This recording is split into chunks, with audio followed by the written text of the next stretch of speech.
Put your hands where I can see them right now, or you are going to jail before breakfast. What happened next outside that bank would destroy careers, expose a dirty secret, and leave an entire city asking how far power can go before truth fights back. At exactly 7:42 on a rainy Friday morning, Naomi Carter stepped out of First Dominion Bank in downtown Atlanta clutching a plain brown envelope so tightly her knuckles had turned pale. She was 34 years old, exhausted, and running on 2 hours of sleep after finishing an overnight nursing shift at Grady Memorial Hospital. Her navy scrubs were hidden beneath a long gray coat. Her hair was neatly tied back. In her purse sat a hospital estimate that still made her stomach twist every time she looked at it. $218,000. That was the cost of her 8-year-old son Isaiah's heart surgery scheduled for Monday morning. She had spent 3 years working double shifts, selling her late husband's pickup truck, cashing out retirement savings, and accepting help from her church just to reach this day. She had finally withdrawn the final payment from a legal settlement account created after her husband died in a trucking accident. She should have felt relief. Instead, she heard tires screech. Then flashing blue lights painted the wet sidewalk. A police cruiser jumped the curb so fast that pedestrians screamed and scattered into the street. Officer Daniel Brooks stepped out first. White, mid-40s, tall, perfect uniform. The kind of face local news stations love to put on community safety billboards. His hand rested near his holster as he pointed directly at Naomi like she was already convicted. Drop the bag now. Naomi froze. The brown envelope slipped from her hands and hit the sidewalk. Bundles of cash spilled across the wet concrete. The entire block stopped moving. A man carrying coffee pulled out his phone. A woman near the ATM whispered, "Oh my God, she robbed the bank." Naomi looked stunned. "No, sir. That is my money. I just withdrew it legally." Officer Brooks laughed once. Cold. Sharp. "Save it. We got a call from bank management saying a woman matching your description. Attempted fraud using stolen financial credentials." Naomi blinked hard. That made no sense. She had spent nearly 2 hours inside with a senior banking officer named Richard Whitmore, who personally approved the withdrawal. He had even shaken her hand. Yet something about that meeting now felt wrong. Richard had seemed nervous. He kept glancing at his watch. He had stepped out twice to answer private calls. And right before she left, he quietly told her not to open the envelope until she got home. Why would a bank manager say that? Officer Brooks stepped closer and lowered his voice just enough for Naomi to hear. "People like you always think there is a loophole. There is not." Naomi felt heat rise into her face, but she stayed calm. Too calm. That confused him. She slowly looked past him and noticed something strange. Across the street, inside a black SUV with tinted windows, a man in a dark suit was watching her. Not helping, just watching. When their eyes met, he immediately rolled his window up. Naomi reached into her coat pocket. Officer Brooks shouted, "Do not move." She stopped, then quietly said, "You may want to see what is on my phone before you ruin your own life." Officer Brooks smirked. Around them, more people started recording. If this story already makes your blood boil, subscribe right now and turn on notifications because what Officer Brooks does next is even worse.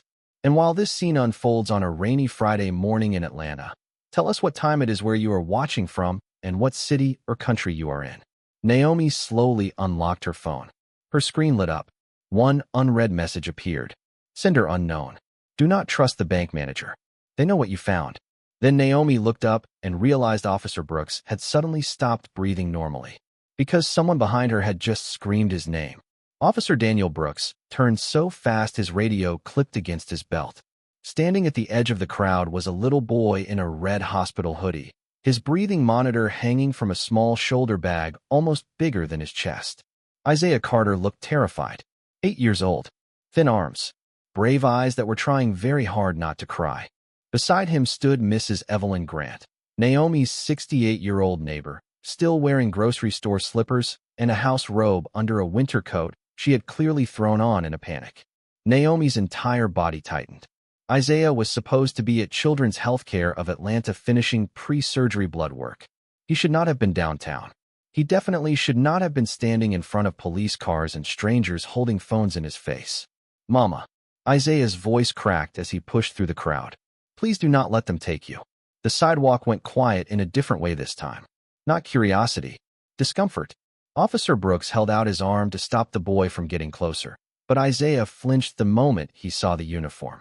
Naomi dropped to her knees despite the rain soaking through her coat. "Baby, look at me. You should be at the hospital." Isaiah shook his head so hard tears flew from his cheeks. "They said your card stopped working.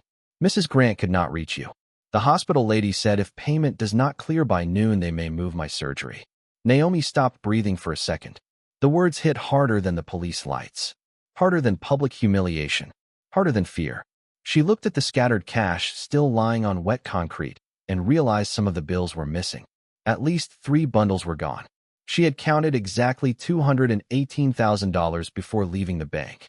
Now the envelope looked lighter, much lighter. Her eyes snapped toward the crowd. Several people stepped backward. One teenage boy quietly shoved something into his backpack and disappeared into a train station entrance.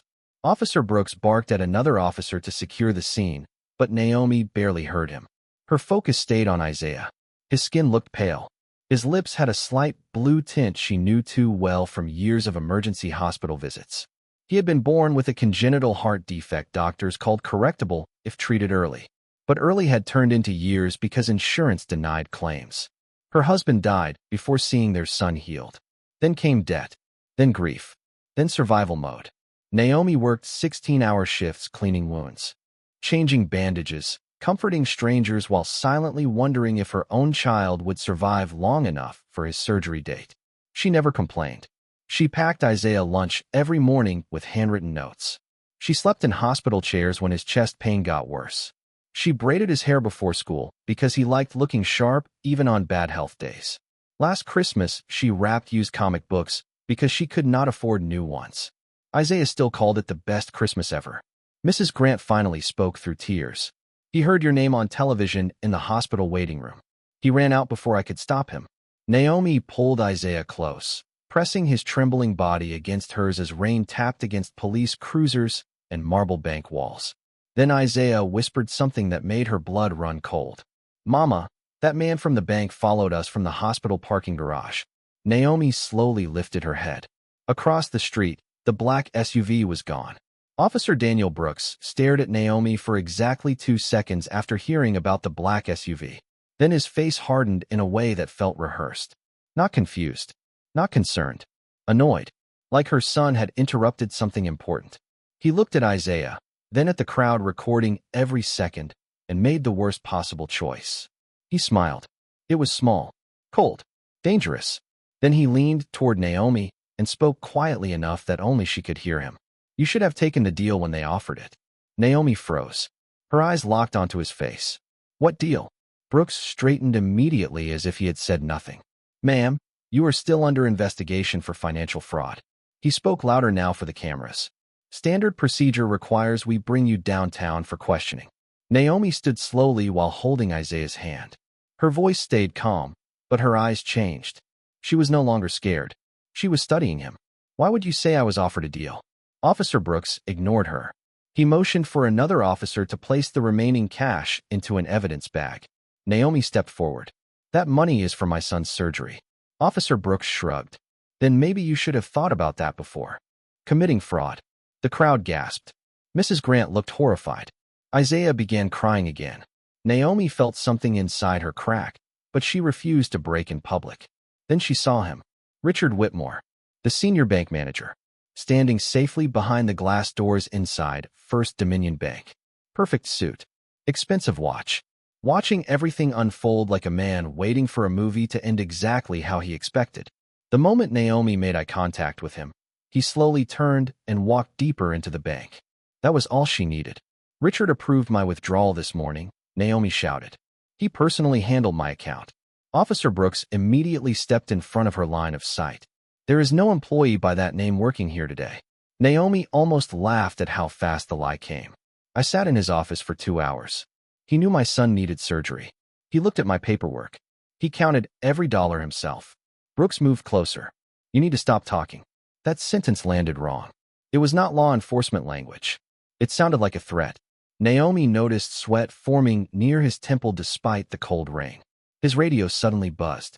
Dispatch requested an update. Brooks grabbed it instantly and walked several feet away. Naomi watched his body language change. He turned his back to everyone. His voice dropped. No, she still has the phone. I said I am handling it. Just keep him away from the bank. Naomi felt her pulse slam against her neck. Him. Was he talking about Isaiah? Before she could process it, a black luxury sedan pulled up beside the curb. Out stepped a woman in a cream-colored coat carrying a leather briefcase. Late 50s. Sharp eyes. Controlled energy. Everyone moved aside without understanding why. She walked directly toward Officer Brooks. He looked nervous for the first time all morning. Ma'am, this is an active investigation. The woman handed him a badge. Federal Financial Crimes Division. Agent Monica Reyes. Brooks went pale. She did not blink. We intercepted suspicious transfers tied to First Dominion 3 months ago. This morning your body camera flagged our live monitoring system because your name appeared in a sealed corruption report. The entire sidewalk went silent. Naomi stared in disbelief. Brooks forced a laugh that sounded broken. There has to be some mistake. Agent Reyes opened her briefcase and removed a photograph. She held it up in front of him. The photo showed Officer Brooks shaking hands with Richard Whitmore at a private golf club 2 weeks earlier. Brooks stopped breathing. Naomi looked at him and finally understood. He was never trying to solve a crime. He was trying to bury one. Officer Daniel Brooks looked like a man trying to calculate 10 lies at once and realizing none of them would survive the next 60 seconds. Rain slid down his face. His jaw tightened. Agent Monica Reyes never raised her voice. She did not need to. Officer Brooks, step away from the evidence bag and place your radio on the hood of your vehicle. Now, every phone in the crowd lifted higher. Naomi held Isaiah close as his small heartbeat pounded against her chest. She should have felt relief. She did not. Something still felt unfinished. Richard Whitmore was gone. The black SUV was gone. And the anonymous text on her phone still sat unread except for one terrifying sentence. They know what you found. Agent Reyes turned toward Naomi. Miss Carter, I need your phone. Naomi pulled it back instinctively. Her entire morning had taught her one lesson. Trust carefully. Reyes noticed. Good, she said quietly. Keep that instinct.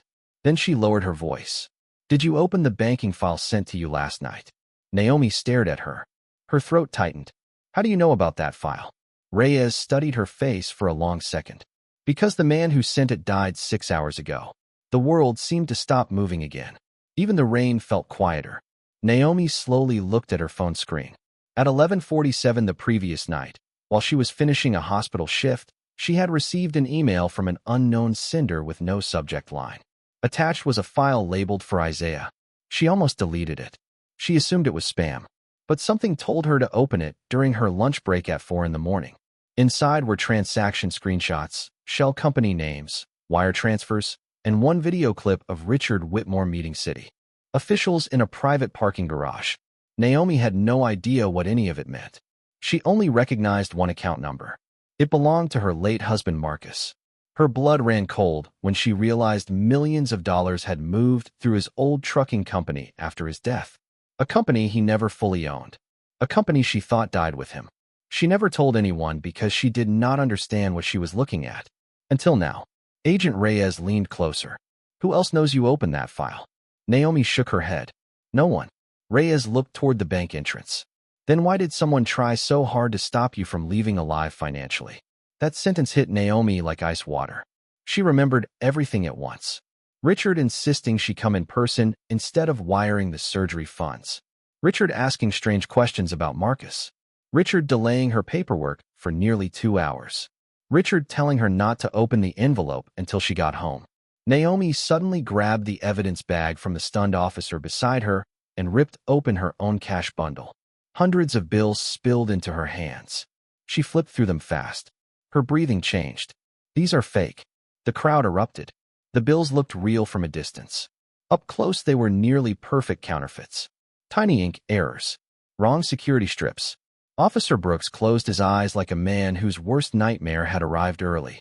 Naomi slowly looked up at Agent Reyes. Why would they replace my real money with fake cash? Reyes answered with brutal honesty. Because if you deposited counterfeit money at the hospital, you would be arrested before you ever understood what your husband really uncovered. Naomi stood frozen as another memory surfaced. 2 weeks before Marcus died in that so-called trucking accident, he had whispered something to her at 3 in the morning while standing at their kitchen sink. If anything happens to me, trust what is hidden in the blue folder. Naomi never found any blue folder until Isaiah tugged her sleeve and whispered 6 words that changed everything. Mama, I found it under Dad's bed. Naomi stared at Isaiah as if the rain had turned silent around them.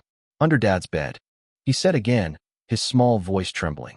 Mrs. Evelyn Grant opened her old purse and pulled out a faded blue folder wrapped in a plastic grocery bag. Naomi knew that folder before she touched it. Marcus had mentioned it once, 2 weeks before the crash that took him from her. If anything happens to me, he had whispered, look for the blue folder. She had searched for months and found nothing. Now it was here, wet at the edges, shaking in her hands. Agent Monica Reyes stepped closer, but did not take it. Open it yourself, she said. Naomi did. Inside were truck invoices, bank statements, photographs, printed emails, and a small flash drive taped under a handwritten note. The note had Marcus's handwriting. For Naomi. For Isaiah. For the truth. Naomi's knees almost gave out. The first photograph showed Marcus standing outside a warehouse beside Richard Whitmore. In the corner of the same photo, Officer Daniel Brooks leaned against a patrol car, laughing like he belonged there. Brooks saw the picture, and his face changed. Not fear yet. Recognition.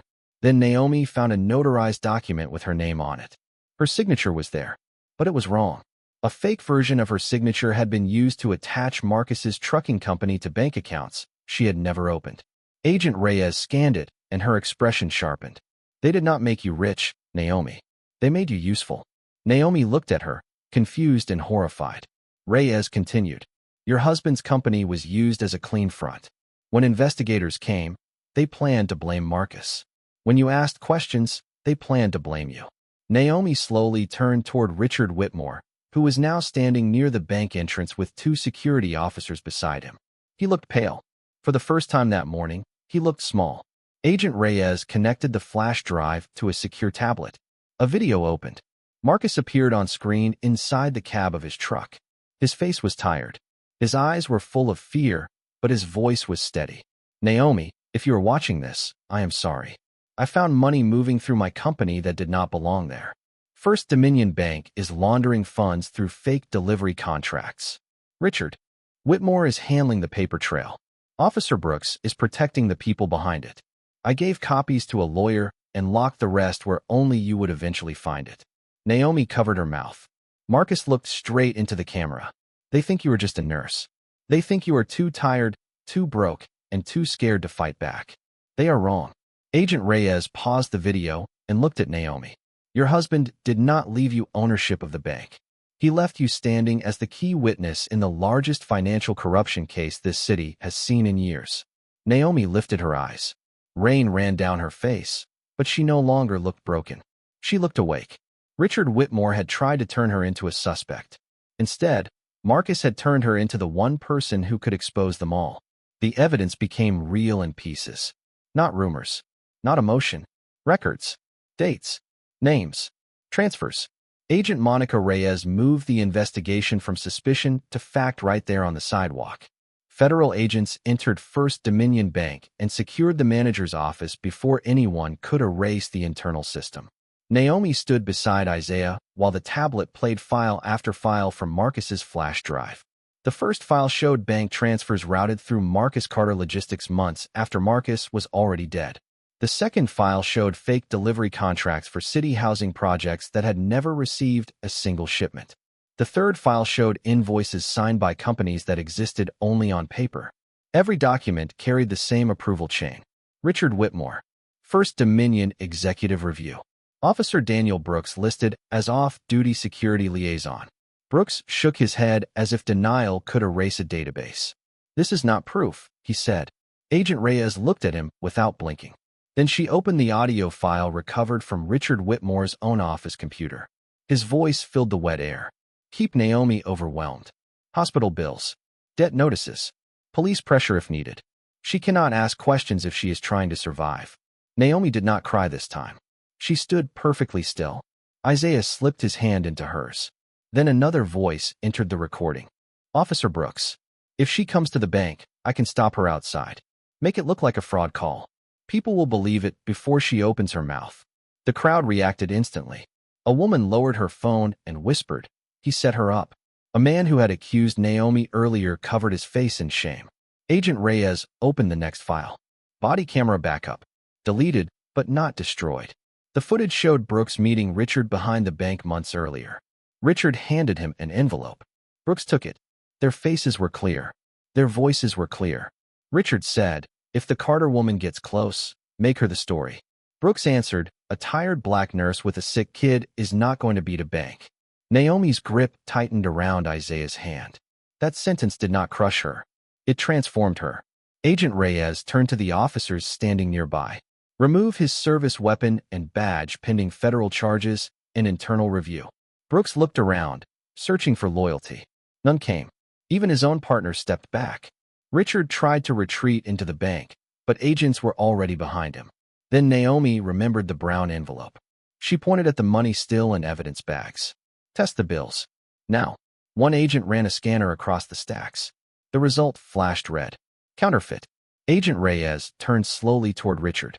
"You gave her fake cash for a hospital payment, then sent police after her for fraud." Richard said nothing. He did not need to. His silence confessed what his mouth could not. The arrests did not happen like a movie. They happened like paperwork turning into handcuffs. Quiet. Fast. Final. Richard Whitmore was escorted out through the front doors of First Dominion Bank with federal agents on both sides of him. His tie was crooked. His face had lost all color. The employees who once avoided Naomi's eyes now watched him pass in stunned silence. Officer Daniel Brooks stood near his patrol car, while Internal Affairs removed his badge in front of the same crowd he had tried to impress. He kept saying there had been a misunderstanding. No one believed him anymore. Agent Reyes read the charges clearly. Conspiracy to commit bank fraud, obstruction, evidence tampering, civil rights violations under color of law, financial retaliation against a federal witness. Each word landed harder than shouting. Naomi did not smile. She did not celebrate. She held Isaiah close and watched consequences arrive. By late afternoon, the story had spread across Atlanta. First Dominion Bank released a statement saying Richard Whitmore had been terminated immediately. Federal prosecutors froze accounts connected to the shell companies. The city suspended every contract linked to the fraudulent delivery invoices. Emergency auditors entered the bank before closing time.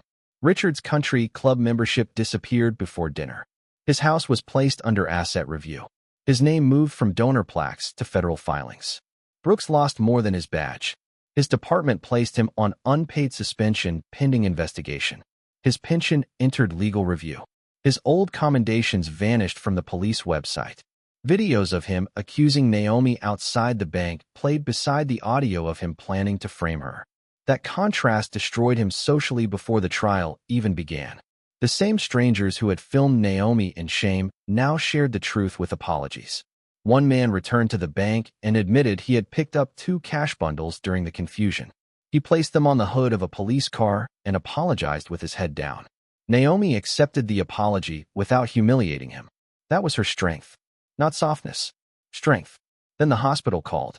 Isaiah's surgery payment had cleared through the verified settlement account, and the hospital board, embarrassed by the morning delay, approved full coverage for all recovery costs. Naomi closed her eyes and breathed for the first time all day. A reporter asked what she wanted to say to the people who judged her before knowing the truth. Naomi looked at the bank, then at her son. This morning they saw a black woman with an envelope and decided that was enough to suspect me. Tonight they have evidence, names, recordings, and federal charges. Let people remember the difference between suspicion and truth. By evening, the city looked different to Naomi. Not safer, not healed, just honest in a way it had not been that morning. She sat beside Isaiah's hospital bed wearing a dry sweater Mrs. Evelyn Grant had brought from home. Her shoes were still damp. Her eyes were tired. Her son's hand rested inside hers while nurses prepared him for surgery. The room was quiet except for the soft rhythm of medical monitors and wheels moving in the hallway. Isaiah looked up at her and tried to smile. "Did Dad help us today?" Naomi swallowed the ache in her throat. "Yes, baby. He helped us before we even knew we needed him." A knock came at the door. Agent Monica Reyes stepped in, not with evidence this time, but with a folder of approved documents. "The settlement funds are secured. The fraudulent accounts are frozen. Your husband's name is being cleared." Naomi pressed her lips together, fighting tears. Reyes continued softly. Marcus also named you beneficiary of a whistleblower protection claim. If the court approves it, you and Isaiah will be safe financially. Not rich overnight. Safe. The word hit Naomi harder than money ever could. Safe. That was all she had wanted for years. Safe from eviction notices. Safe from denied claims. Safe from choosing between medication and groceries. Safe from people who saw exhaustion and called it guilt. Later that night, Isaiah was taken into surgery. Naomi kissed his forehead and whispered, "Brave boys come home." Then she waited. 4 hours became 5. Mrs. Grant prayed beside her. Agent Reyes stayed longer than she had to. At last, the surgeon walked in with tired eyes and a gentle smile. The surgery went well. His heart is strong. Naomi folded forward and cried into her hands. Not the helpless cry from the sidewalk. This was release. 3 months later, Marcus Carter Logistics was legally cleared of wrongdoing. First Dominion Bank paid a public settlement into a medical justice fund created in Marcus's name. Naomi used part of the whistleblower award to start a small foundation for families facing medical debt and financial abuse. She did not want cameras.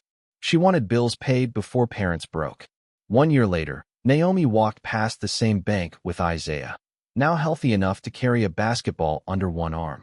A young police officer near. The entrance recognized her and stepped aside respectfully. "I am sorry for what happened here, ma'am." Naomi looked at him for a quiet second.